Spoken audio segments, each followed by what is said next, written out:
During a family trip, my parents said I had to sleep on the couch so my brother could have the bed. I smiled, and that's funny because I was the one who booked the presidential suite. Their faces dropped when the hotel manager announced it. From a young age, I learned something very quickly. My younger brother, Ryan, never made mistakes. In my parents' eyes, he was the perfect son, the golden child, the one who got everything handed to him on a silver platter, while I was just a shadow. Birthdays. His were filled with expensive gifts, grand parties, a cake so big it could feed the entire neighborhood. Mine? A supermarket cake. A half-hearted happy birthday.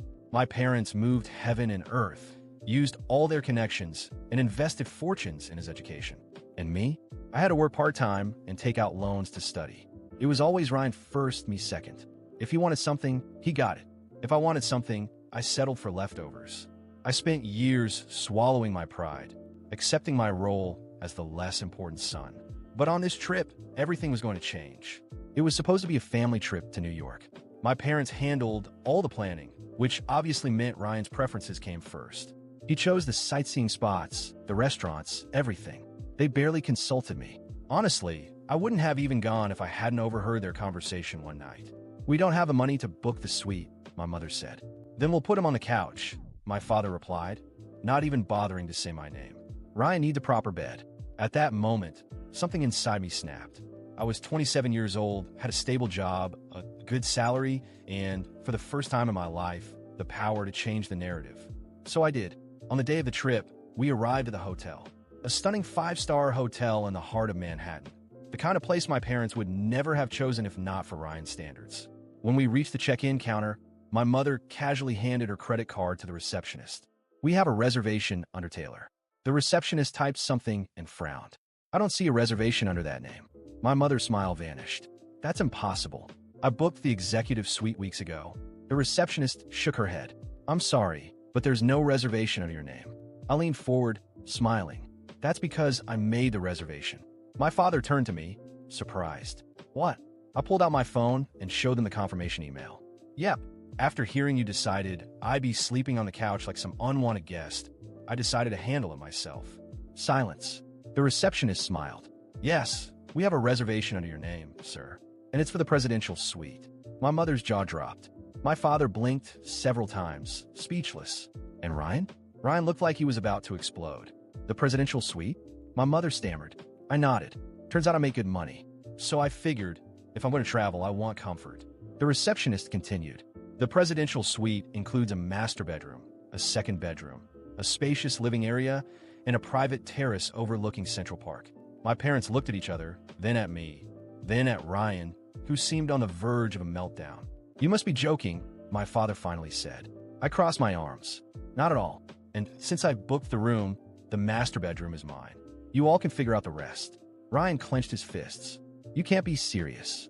"I'm very serious," I replied, savoring every second. My mother tried to regain control of the situation. "Fine, we can add an extra bed in the master bedroom, and Ryan can." "How nice, right?" I interrupted. "But no one is sharing. You can have a second bedroom and use the sofa bed. But the king-size bed? That's mine." For the first time in my life, I realized something. I was in control. I made the rules, and they couldn't do anything about it. I let the moment stretch, enjoying the shock on their faces. Then, I grabbed the room key, smiled at the receptionist, and said, "Thank you. I'll head up now." I walked away without looking back, without asking if they needed help. And wow, did it feel good. The presidential suite was immaculate. Floor-to-ceiling windows overlooking Central Park, a massive living room, a full dining area.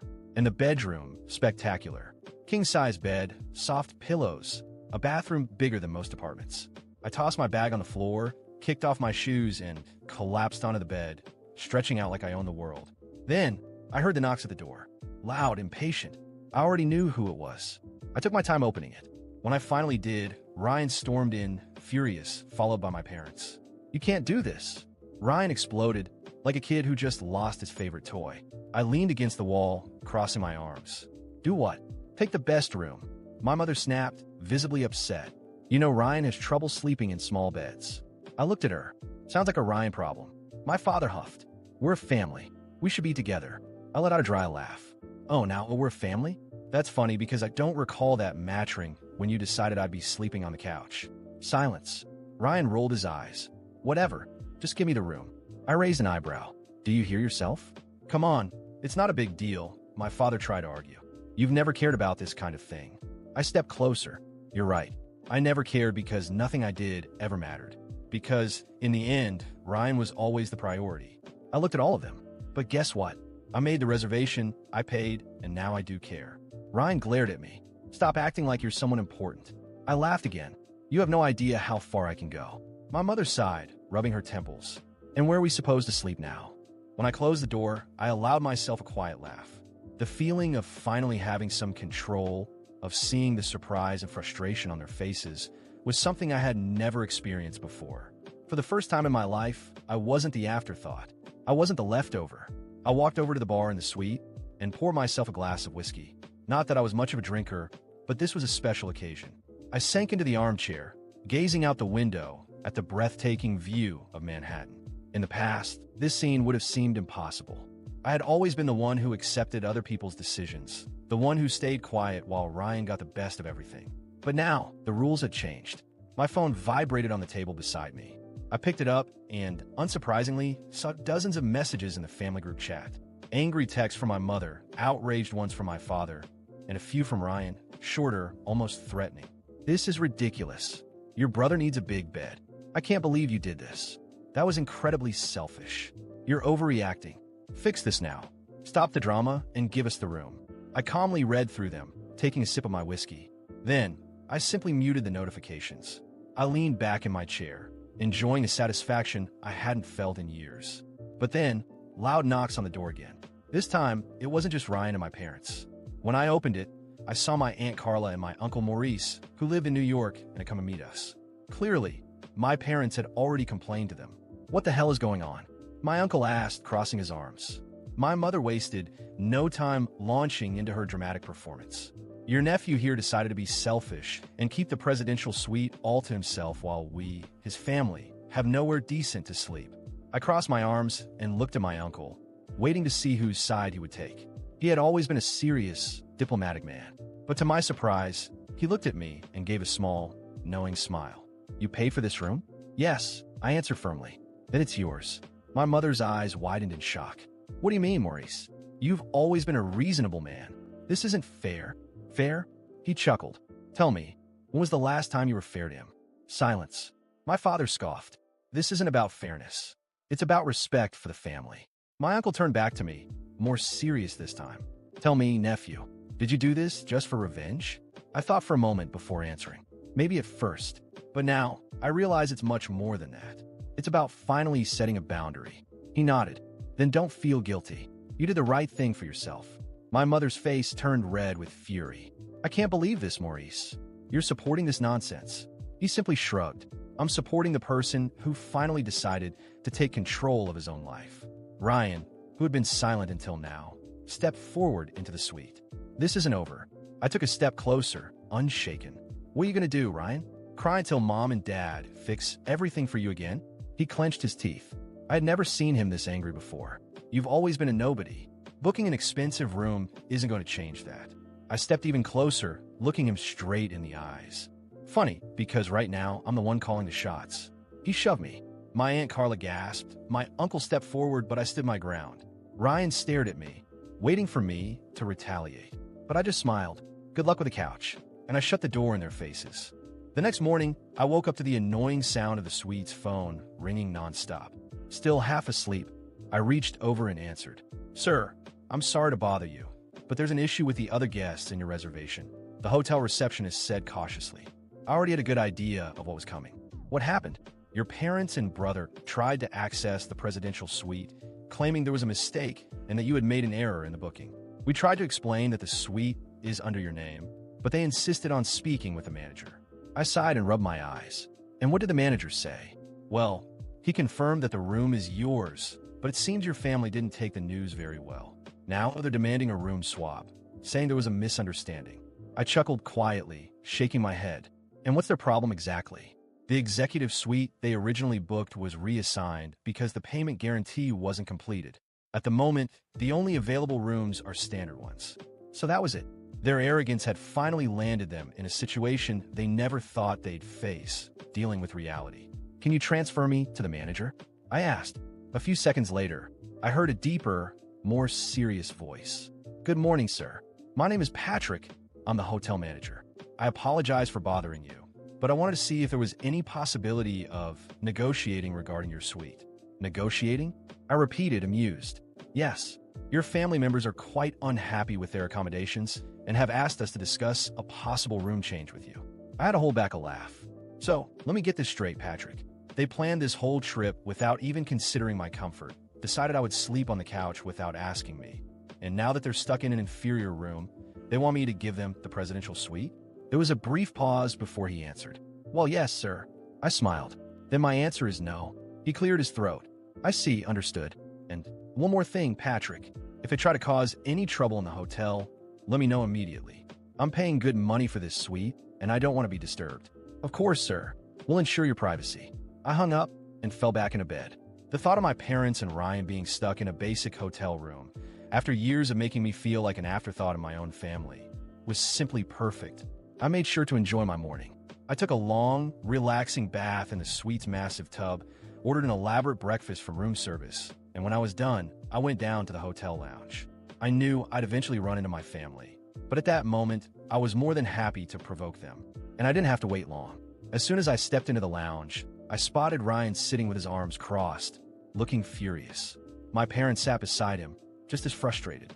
The most amusing part was that, unlike their usual confident demeanor, this time they looked uncomfortable, as if they were no longer in control. I walked over to them at an unhurried pace.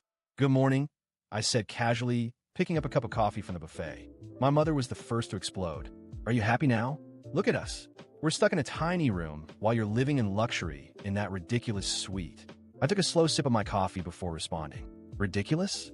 That's funny, because when you thought you'd be staying in it, it seemed like a fantastic choice." Ryan slammed his hand on the table. "You're just doing this out of revenge." I tilted my head, pretending to think. "Maybe a little. But actually, I'm just treating you the way you've always treated me." My father finally decided to speak. "Don't be ridiculous. You know we've always tried to do what's best for you." I let out a short laugh. "What's best for me? Like when I had to study late at night because you spent all the education money on Ryan? Like when I got cheap birthday gifts while he got the best of the best? Like when you decided I would sleep on the couch without even asking me?" My mother rolled her eyes. "You're overreacting." "Overreacting?" My voice had an edge now. "I think what really bothers you is that for the first time in my life, I'm not staying quiet." Silence. My father looked away. My mother crossed her arms. Ryan clenched his fists. "You can't do this," he said, his voice full of barely contained rage. "Oh, but I can. And I am." I turned to leave, but my mother grabbed my arm. "You're being cruel." I slowly pulled my arm away and looked at her, expressionless. "Cruel? Cruel is what you did to me my whole life." She opened her mouth to argue, but stopped. For the first time, she hesitated, as if she no longer knew how to manipulate me. I walked out of the lounge, satisfied, but I knew this wasn't over. My parents would never admit they were wrong. Ryan would never accept being treated like an ordinary person, and that's why I knew they wouldn't give up so easily. The game had only just begun. That night, I slept better than ever. The king-size bed in the presidential suite was a true throne, and for the first time in years, I felt like someone who truly deserved to be there. My parents and Ryan? Well, they were stuck in a standard room. No luxury, no privileges. That alone was worth everything. But I knew Ryan wouldn't swallow this humiliation so easily. The next morning, I woke up early and ordered a full breakfast through room service. Freshly baked bread, ripe fruit, perfectly cooked eggs, and a flawless cup of coffee. Everything delivered to my private suite. As I ate, I heard loud voices in the hallway. I knew it was only a matter of time before Ryan lost it again. And I was right. When I went down to the hotel lobby, I found him arguing with the manager. Ryan was red with fury, waving his hands aggressively while my father tried to calm him down. My mother stood beside them, visibly embarrassed. "This is ridiculous," Ryan was yelling. "I'm a better guest than him. How can you not do anything?" The manager remained professional. "Sir, as we've explained, the presidential suite was booked and paid for by your brother. We cannot transfer it without his consent." That's when Ryan saw me, and he came straight at me. "You're loving this, aren't you?" He growled. "You think you won?" I crossed my arms, completely relaxed. "I don't think. I know." His expression darkened even more. You've always been a loser. Always. Just because you have a better room for a few days, do you think that changes anything? I took a step closer, looking him dead in the eyes. Ryan, answer me one thing. When was the last time you paid for something yourself? When was the last time you got anything without mom and dad fixing it for you? He opened his mouth, but had no answer. I laughed. Exactly. You can't. He gritted his teeth, and before I even realized it, he lunged to shove me again. But this time I was ready. I stepped aside, and he lost his balance. Ryan clumsily stumbled backward, crashed against the reception desk, and landed on the floor in the most humiliating way possible. The entire lobby went silent. Every nearby guest, hotel staff, and even my parents stared at him. And then someone laughed. At first, it was just a quiet chuckle from a guest waiting to check in. But then another laugh followed. Then another. Within seconds, multiple people in the lobby were either holding back laughter or whispering to each other. Ryan jumped to his feet, his face burning with humiliation. What the hell are you laughing at? But no one answered. They just looked away or kept giggling. My father grabbed his arm, desperate to get him out of there. My mother shot me a glare filled with hatred. You've crossed the line, she hissed. But I no longer cared. Oh, so now there's a line? Because when I was sleeping on the couch, when I had to struggle on my own my entire life, it didn't seem like one existed. She didn't respond. My father just grabbed Ryan and led him away. The hotel manager turned to me, looking slightly amused. Sir, if there are any other issues, please let us know. I smiled. I will. I walked back up to my suite, knowing that for the first time in his life, Ryan had finally crashed and burned. He was no longer the golden boy, the perfect son, the untouchable favorite. He was just a spoiled brat who, when faced with reality, had no idea what to do. That night, I slept even better. And this time, it wasn't just because of the king-size bed. It was because after years, I was finally free. When the trip ended and we returned home, there was a silence that had never existed before. No one said anything at the airport. Not a single word during the flight. No goodbyes when we all went our separate ways. It was as if I had ceased to exist for them. And, to be honest, I didn't care. After years of living in Ryan's shadow, being treated as a background character in my own family story, their silence was a gift. It was confirmation that, for the first time, I had broken the cycle. No more family dinners where I was ignored. No more last-minute messages asking for favors. Nothing. And I was perfectly fine with that. The first few days were strangely quiet. The family group chat remained inactive. Before, it had been a constant stream of messages about Ryan, his achievements, his plans, his demands. Now, there were no updates. No, Ryan just landed an amazing new project. Or we're so proud of what Ryan is doing. And I knew exactly why. Ryan was silent because he was humiliated. Because for the first time in his life, he had lost. And not just a small loss, the kind that gets brushed aside or fixed for him. No, he had lost publicly, embarrassingly, and most importantly, in a way that our parents couldn't undo. And me? Well, I was just living my life as usual. At work, my colleagues noticed that I seemed lighter, more relaxed, more confident. When they asked about my trip, I kept it short. It was great. I had a lot of fun, and I left it at that. Because, unlike Ryan, I didn't need validation or an audience to feel relevant. I had already won where it mattered most. I was free. A few weeks later, I received an invitation to a cousin's birthday party, a family gathering. I could have ignored it, but at that moment, I realized I didn't want to. I had nothing to avoid, nothing to be afraid of. So I went. When I arrived, the atmosphere fell off. Conversations quieted down. People exchanged glances. My mother pretended not to see me and kept talking to an aunt. My father gave me a brief nod, but said nothing more. And Ryan? Ryan wouldn't even look in my direction. I couldn't have asked for a better gift. I grabbed a drink, sat on the couch, and observed. For the first time, I didn't feel the need to fit in. I didn't have to prove anything.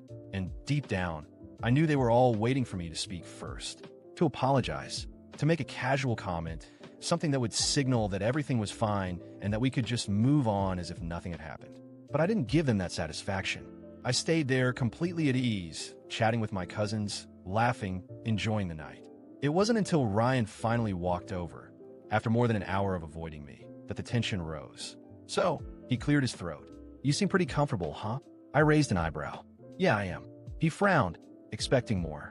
When he realized I wasn't going to say anything else, he pressed on. Don't you think you went too far on that trip? I took a sip of my drink before answering.